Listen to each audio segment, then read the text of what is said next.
सीधे निखत के पास चलता हूं। ब्रिगेडियर हैरिस, निखत भी एक राष्ट्रभक्त हिंदुस्तानी मुसलमान है। ये बताएंगे हिंदुस्तान में मुसलमानों का क्या हो रहा है, ये बताएंगे कश्मीर पर कब्जा हुआ है कि नहीं। निखत, आपका वक्त शुरू होता है आप। और मैं ये भी जानना चाहता हूं कि हर पाकिस्तानी कमेंटेटर क्रिकेट मैच में भी क्यों बोलता है अब तो हमने खेलना बंद कर दिया कि दो न्यूक्लियर नेशन के बीच क्रिकेट मैच चल रहा है। ये क्या ऑब्सेशन है न्यूक्लियर बम से इनका?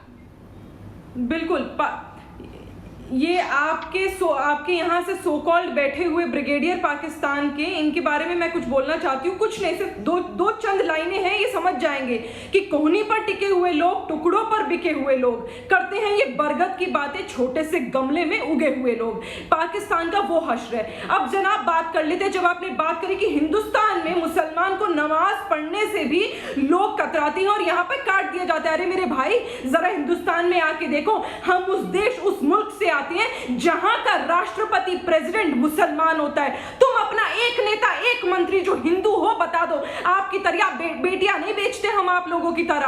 आपने 3 बातें करी थी कि पाकिस्तान जो है वो न्यूक्लियर देश है। मैं बताती हूँ न्यूक्लियर आपको किस में हासिल है, टेररिज्म में हासिल है। फिर आपने एक बात बोली थी कि इकोनॉमी की बात है, इकोनॉमी पे हम काम कर रहे हैं। मेरे भाई, अपने हैंडसम प्रधानमंत्री से पूछो, भैंसे बेचकर आपकी इकोनॉमी बढ़ा लेते हैं। उसके बाद आपने बहुत ही अच्छी और बात करी कि आप इस्लामिक मुल्क हैं, इस्लाम को बदनाम करने में मत आइए। इस्लामिक मुल्क उसे नहीं कहते जो मुंह पर काला कपड़ा बांधकर अल्लाहू अकबर कहकर लोगों के गले को ज़िबा कर देता है और उस पे वाह वाह आप लोग तालियां बजाते हैं। ऐसा आतंकवादी मुल्क है आपका। आप ही लोग भूल गए, आप तो ब्रिगेडियर हैं, आपको तो खुद, आप तो डिफेंस सेक्टर से हैं। तो बताइए ना, जब पेशावर में आर्मी स्कूल में 141 से अधिक लोग तालिबानियों ने मार दिए थे, आप ही के आतंकवादियों ने मार दिए थे, उसके बाद आपने क्या करा? आपकी तो रूह तब भी नहीं कांपी जब आपके खुद के कौम के बच्चे, आपके खुद के घर के बच्चे वहां पर शहीद हो गए और आप लोगों की आंखों से एक आंसू का कतरा नहीं बहा। तो अगर हिंदुस्तानी मुसलमान की बात करते हैं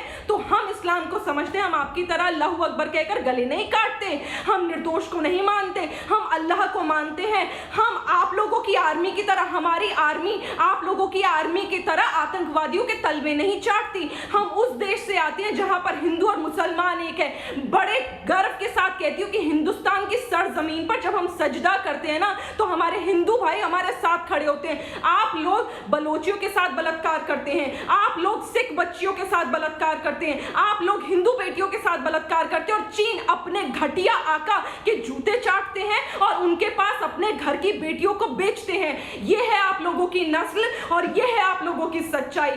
आप लोगों को चुल्लू भर पानी में डूब मरना चाहिए जब आप हिंदुस्तानियों के सामने आकर अपने देश की बड़ाई करते हैं।